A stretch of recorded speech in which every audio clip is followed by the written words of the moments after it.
الحمدللہ رب العالمین اللہم صلی علی محمد عبدک و رسولک و صلی علی المؤمنین والمؤمنات والمسلمین والمسلمات۔ محترم سامعین، خانقاہ بیت السالکین کی طرف سے السلام علیکم ورحمۃ اللہ۔ محترم سامعین، آج ہم بات کرنے والے ہیں شکر پر۔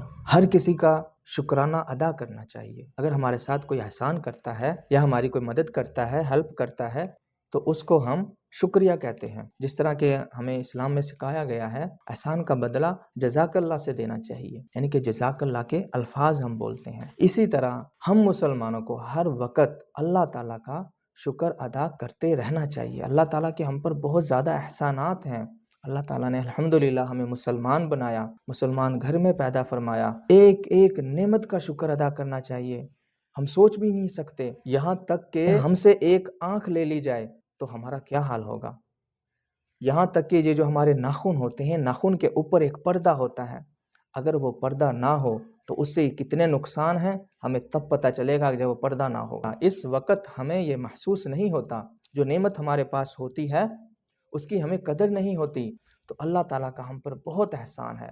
سب سے بڑا احسان اللہ تعالیٰ کا ہم پر یہ ہے کہ ہمیں اپنے حبیب حضرت محمد صلی اللہ علیہ وآلہ وسلم کا امتی بنایا۔